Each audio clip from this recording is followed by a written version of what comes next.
The elevator was falling. Not literally, but the numbers were dropping fast enough to make my stomach flip. 47 floors in a building I wasn't supposed to be in. I pressed myself against the mirrored wall, clutching the USB drive so hard the edges bit into my palm. 3 minutes ago, I'd stolen proof that could destroy a senator.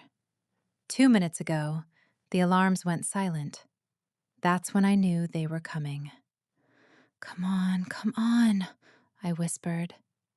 The doors opened on 32. A man stepped in. Tall, expensive suit. Eyes that found me instantly and didn't let go. Every instinct screamed run, but there was nowhere to go. I looked away, pressed the lobby button again even though it was already lit. He didn't press anything, just stood there, watching me in the mirrored walls. The doors closed. 20 floors to go. Long night? His voice was smooth, too calm. Yeah. The silence felt predatory. You work here? He asked. Consultant. The lie came easy. Interesting. Which firm? My pulse spiked. Sorry, do I know you? He smiled. It didn't reach his eyes. 15 floors. You're carrying something important, he said quietly. My hand tightened on the drive in my pocket. Excuse me? The way you're standing, hand in your pocket, eyes on the floor display every 3 seconds. He tilted his head. Whatever it is, you're terrified of losing it. 12 floors. The elevator slowed. Too slow. Who are you? I whispered. Someone who can get you out of this building alive. 10 floors. I don't need... Yes, you do. Security's already flagged you. They're waiting in the lobby. My blood turned to ice. How do you know that? He pulled out his phone, showed me a screen. Security camera feed, my face, crystal clear. Time-stamped 17 minutes ago entering the restricted server room. I also know what you took, Ms. Chen. The use of my name made my knees weak. 5 floors. Who the hell are you? Someone who wants the same thing you do, to destroy Archon Industries. His eyes locked onto mine. But you won't make it past the lobby alone, so choose, trust me or trust them. The elevator chimed. Lobby. Through the closing doors, I saw them, 2 security guards scanning the crowd, radios in hand. The man stepped between me and the doors, blocking their view. Parking garage. Now. I don't... They're running facial recognition. You have 30 seconds before every exit is locked down. I looked at the guards, at him, at the USB drive that could end a corruption empire or get me killed. Go, he said. Not a command, a dare. I went. He led me through a side corridor, past maintenance rooms and emergency exits, moving like he'd memorized every inch of this building. How do you know where? Questions later. Run now. We burst into the parking garage. His car was black, sleek, engine already running. He'd planned this. Get in or stay here and find out what Archon does to whistleblowers. I got in. He pulled out before I could close the door, tires screaming against concrete. Behind us, 2 security vehicles appeared. He didn't slow down. Seatbelt, he said. I grabbed it just as he whipped around a corner, cutting off a delivery truck and shooting up the exit ramp. We hit the street at 60. My phone buzzed. Unknown number. I declined. It buzzed again immediately. Turn it off, he said. I need it. They're tracking it. Turn it off or I throw it out myself. I powered it down. The city blurred past, too fast, too reckless. "You're going to kill us," I gasped. "Better than what they'll do." He took a hard left, cut through an alley, emerged on a different street entirely. The security vehicles were gone. He finally slowed to normal speed, blending into traffic like we'd been there all along. I couldn't breathe. "What just happened?" "You made a choice." He glanced at me. "Now you live with it." "Who are you?" "Dominic." He pulled into an underground garage beneath a high-rise. "And you just became my most dangerous asset." The elevator to his penthouse required a keycard and fingerprint scan.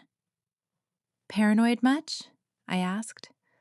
"Alive much," he corrected. The doors opened directly into his apartment. Floor-to-ceiling windows, city lights stretched to the horizon. Everything was black, white, chrome, sterile, and expensive. "Sit," he said. "I'd rather stand." "Then stand, but give me the drive." "No." He turned and I saw it, the shift from rescuer to predator. That wasn't a request. "And I'm not your prisoner." "Aren't you?" He stepped closer. "You can't go home, can't call the police, can't access your accounts without being traced. You have nowhere to go except here." He was right. I hated that he was right. "What do you want with it?" I asked. "Same thing you do, to expose them." "Why should I believe you?" "Because if I wanted you dead, I would have left you in that elevator." His voice dropped. "Or I could have let Archon's men find you first. They wouldn't have been as gentle as me." I pulled out the drive. He stared at it like it was a live grenade. "Financial records," I said. 3 years of money laundering through offshore accounts. Senator Vance is named in at least 40 transactions." Vance. He said it like a curse. "You know him?" "Everyone knows him. Clean reputation. Untouchable." His jaw tightened. "Until now." He took the drive, crossed to a laptop, plugged it in. Files cascaded across the screen. I watched his face change. Shock. Then satisfaction. Then something darker. "This is more than laundering," he murmured. "This connects to weapons deals. Human trafficking." My stomach turned. "What?" "You didn't just steal evidence, Miss Chen. You stole a roadmap to the entire operation." He looked at me. "Congratulations. You're now the most wanted woman in the city." The room tilted. "I need to sit." Smart choice. I sank onto the leather couch, head in my hands. What have I done? Something incredibly brave or incredibly stupid. Jury's still out. I looked up. "You said you want to expose them. How?" "I've been tracking Archon for 2 years, building a case piece by piece. What you have here," he gestured at the screen, "this completes everything. So take it. Give it to whoever you work for." "I work for myself." "Then who?" "I'm a private investigator, freelance. I specialize in corporate espionage and high-value targets." He closed the laptop. "And before you ask, yes, I get paid. Very well." "So this is just business?" Something flickered in his eyes. "It was." "And now?" "Now it's personal." He crossed to the window, hands in his pockets. 3 years ago, my sister worked for a company like Archon. She found evidence of fraud, tried to expose it. His voice went flat. They killed her, made it look like suicide. By the time I found the truth, the evidence was gone. The company buried it. Everyone moved on. "I'm sorry," I whispered. "Don't be sorry. Help me make sure it doesn't happen again." He turned to face me. "Here's the deal. You stay here. You cooperate. I use what you have to build an airtight case. When it's ready, we go public. Big, loud, impossible to bury.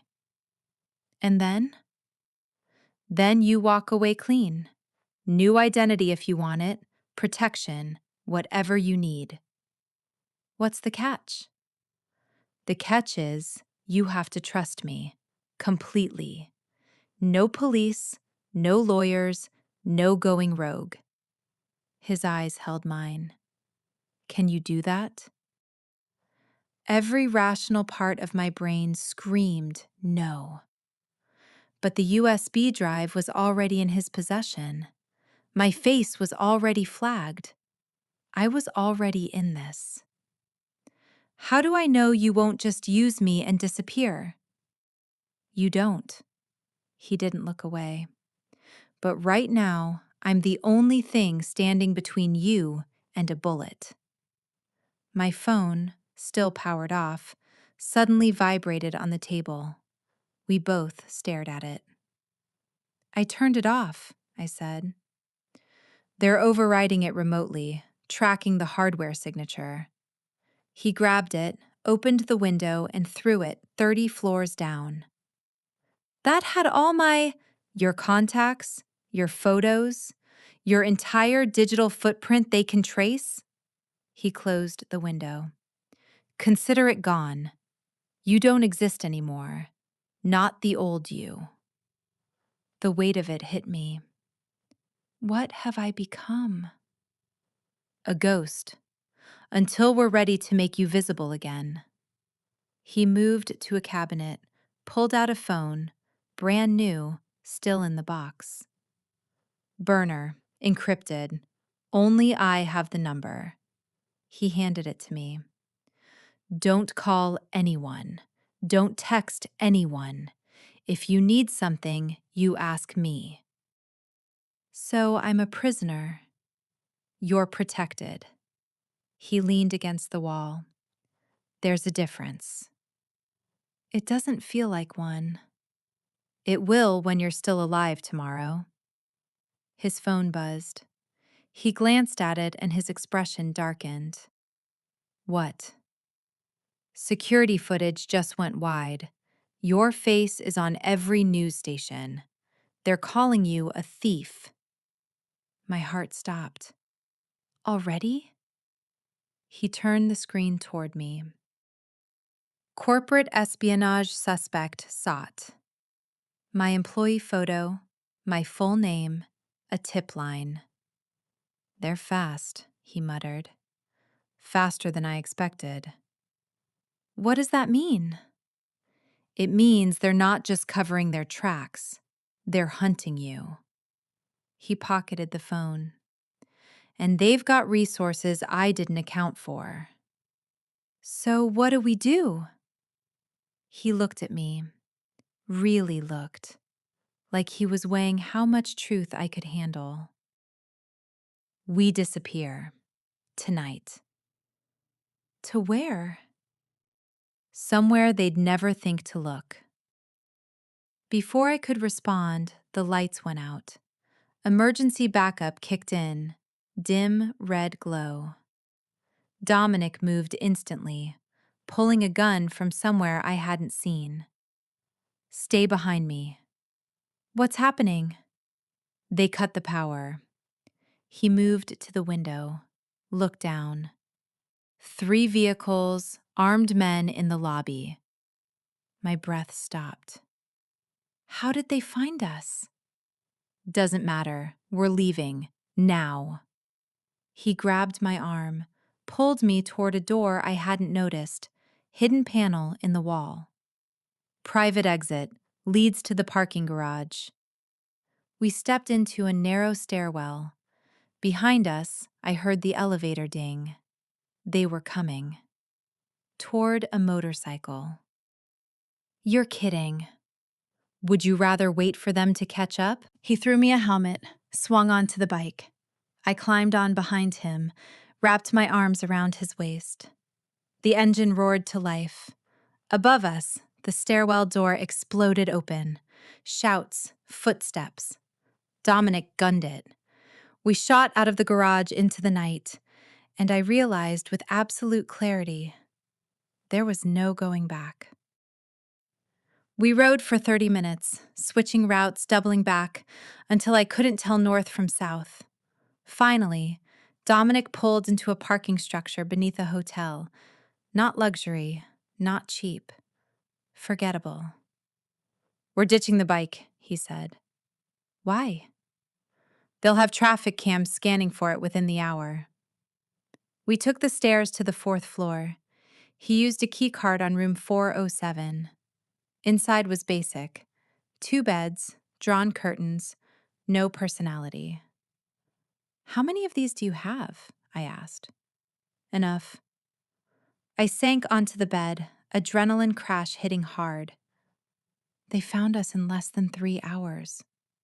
They had help. He pulled out his laptop, started running programs I didn't recognize. Someone tipped them to my location. Who knows where you live? 3 people, all of them trustworthy. His jaw tightened. Or so I thought. He pulled up security footage from his building, the lobby, the garage, the hallway outside his door, rewound to 30 minutes before the power cut. A woman entered the building, well-dressed, confident. She walked straight to the elevator like she belonged. Dominic froze the frame. Who is that? I asked. Elena. His voice went cold. My associate. The one you trust? Trusted. He zoomed in on her face. She sold us out. Why would she do that? Money, fear, leverage. He closed the laptop. Doesn't matter. She's burned.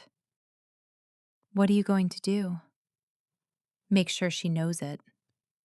He pulled out his phone, dialed. It rang twice. Dominic? Elena's voice was smooth, unconcerned. I heard you had some trouble tonight. You mean the trouble you caused? Silence. I don't know what you're talking about. Security footage says otherwise. You walked into my building 30 minutes before Archon showed up. That was a scheduled meeting. With who? A client. Try again. His voice was ice. You gave them my location. Why? More silence, then. Because you're going to get yourself killed, and I won't go down with you. So you made a deal. I made a choice. Archon offered me immunity, protection. All I had to do was deliver you. And her? The whistleblower? Elena laughed. She's dead weight, Dominic. Let her go. He hung up. I stared at him. She just betrayed you. She made a calculation, decided I wasn't worth the risk. Doesn't that bother you? It confirms what I already knew. Trust is a liability. He looked at me when he said it. The message was clear. So why are you helping me? I asked. Because you have something I need. The drive. No. You. He leaned against the wall. You're willing to risk everything to do the right thing. People like that are rare, useful. So I'm a tool. You're an asset. There's a difference. Not to me. He studied me. You want honesty? Fine. I need you alive because your testimony is the only thing that makes this evidence credible. Without you, it's just stolen files. With you, it's a case. And when the case is over, then you're free to hate me. I might start now. He almost smiled. Fair. My burner phone buzzed. I froze. I didn't give anyone this number. I know. He took it from me, read the screen. His face went dark. What? He showed me. We know where you are. Give us the girl. You can walk away. How did they? The phone's compromised. He smashed it against the wall.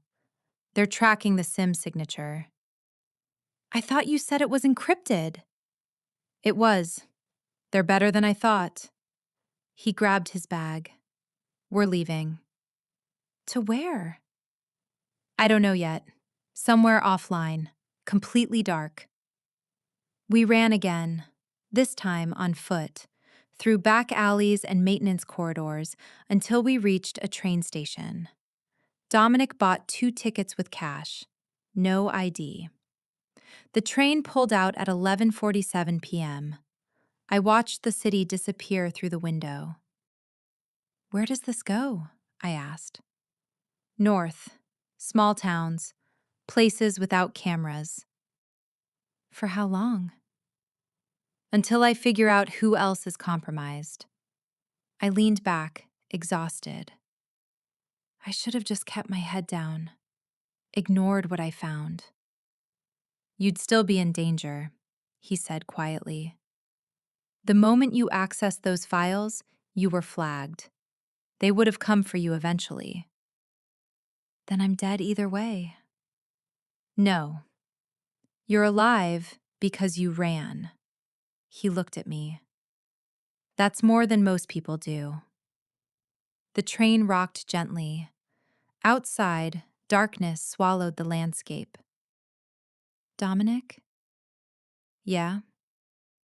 If this goes wrong, if they catch us, what happens to me? He didn't answer immediately. When he did, his voice was honest. Nothing good. He looked at me, and I saw it. The calculation, the risk, the one move he'd been avoiding. We're going public. Full exposure, press conference, cameras, everything. That's suicide! It's survival. Once you're visible, they can't disappear you quietly. It's our only play. I wanted to argue, but deep down, I knew he was right. Okay, I whispered. Let's do it. He grabbed my hand, squeezed once. Then let's make them regret ever coming after you. The press conference was set for 9 a.m., downtown, Federal Building, maximum visibility. We had 12 hours to prepare. Dominic spent them on the phone, calling in every favor he had. I spent them trying not to throw up. At 3 a.m., I found him on the porch, staring at the woods. Can't sleep? I asked. Never could before big operations. I sat beside him. Is that what this is? An operation? It's a gamble. He glanced at me. You sure you want to do this? No, but I don't see another option. There's always another option. We could run, disappear, new identities, new lives. And let them win? At least we'd be alive. I studied his profile. You don't mean that. No, he admitted.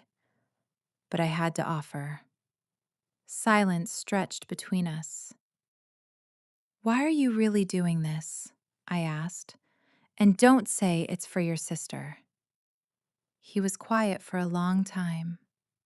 Because I've spent 3 years watching guilty people walk free while good people suffer, and I'm tired of it. He looked at me.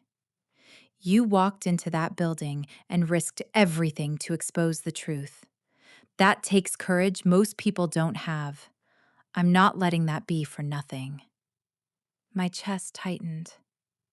What if I mess up tomorrow? What if I freeze? You won't.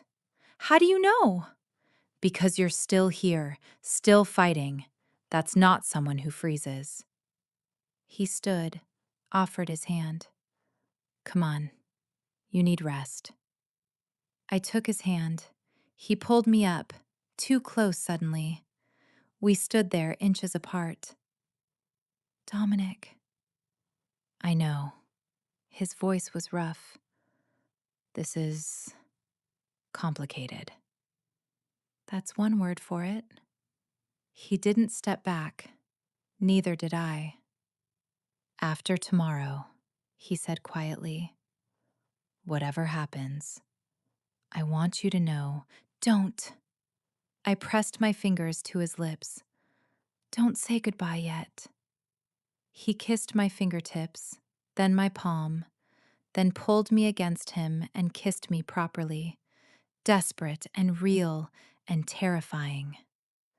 When we broke apart, we were both shaking. We should stop, I whispered. Should we? I don't know. Me neither. He kissed me again. This time, we didn't stop. Morning came too fast. We drove to the city in silence, both knowing what was at stake. The federal building was surrounded by media, cameras, reporters, exactly what we needed. Inside, a conference room had been set up. DA Morris was there, looking grim. You're sure about this? She asked me. No, but I'm doing it anyway. Good. She handed me a folder. Statement. Stick to it. Don't ad-lib. I scanned the pages. This is everything. That's the point. Full disclosure. No room for them to spin it. Dominic stood behind me, hand on my shoulder. 5 minutes, an aide called. My hand started shaking. Dominic leaned down, whispered in my ear. You've got this. Just remember, they're the ones who should be scared. I nodded, stepped up to the podium. The cameras turned to me. Flashes exploded. I took a breath and told the world everything. 40 minutes later, it was over. Questions had been shouted, accusations hurled, but I'd held firm, told the truth, named names. When I stepped away from the podium, I felt hollowed out, but clean. Dominic caught me before my knees gave out. You did it, he murmured. It's done. What happens now? Now, we wait for Archon's response. It came faster than expected. DA Morris approached, phone pressed to her ear. Her face was pale. What? Dominic asked. Archon just released a statement. They're claiming the files are fabricated, that Ms. Chen is a disgruntled employee with a history of mental instability. My stomach dropped. They're lying. Of course they are, but they've got their own press conference scheduled in an hour, with Senator Vance. They're going on offense, Dominic said, and they have resources we don't. Morris looked at me. They're going to destroy your credibility. Are you ready for that? I thought about running, about hiding, about giving up. Then I thought about every person Archon had hurt, every lie they'd told, every life they'd ruined. Let them try, I said. Dominic smiled. That's my girl. Archon's press conference was brutal. They had doctors, character witnesses, fabricated evidence of my instability. But we had something better. Rachel's full investigative report dropped at the same time, corroborating everything I'd said with independent sources. By evening, the narrative had shifted. Social media exploded. #BelieveWhistleblowers trended. Archon's stock plummeted. Senator Vance went into hiding. We'd done it. Actually done it.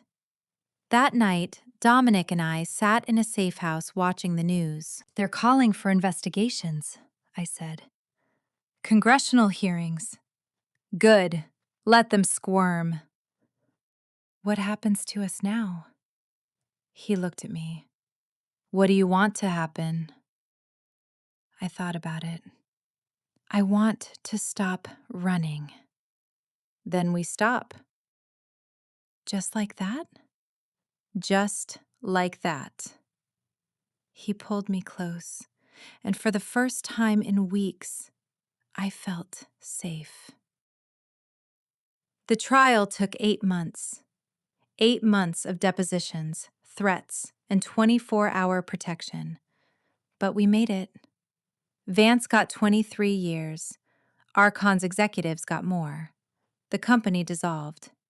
Justice, for once, was served. Throughout it all, Dominic never left my side. Partner, protector, something more. When the verdict came in, we stood outside the courthouse together. "What now?" I asked. "Now you get to choose. New identity, witness protection, whatever you want." "What if I don't want to disappear?" "Then don't." "What if I want to stay? Build something real?" He smiled. "Then we build it together." 6 months later, I opened my own consulting firm. Legitimate, clean, helping other whistleblowers navigate what I'd been through. Dominic ran security. We made a good team. One evening, he found me at my desk, staring at a photo.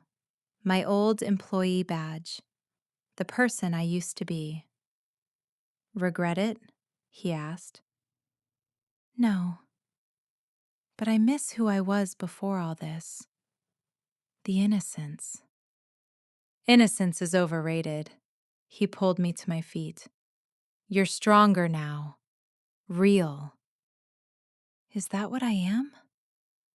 "You're exactly who you were always supposed to be." He kissed me softly. "Just took a detour to get here." I leaned into him. "Thank you for everything." "Thank you for trusting me." "Even when I shouldn't have?" "Especially then." Outside, the city lights flickered. Somewhere out there, another whistleblower was making the same choice I had, wondering if the truth was worth the cost. I hoped they'd find their own Dominic, someone to stand with them when everything fell apart, because the truth was worth it. Every terrifying, dangerous, beautiful moment of it. And I'd do it all again in a heartbeat. The end. Thanks for listening. If this story stayed with you, don't forget to like and subscribe so you don't miss what comes next. And tell me where you're listening from. I love seeing how far these stories travel. If you're still thinking about them, you're not the only one. I'll see you in the next story.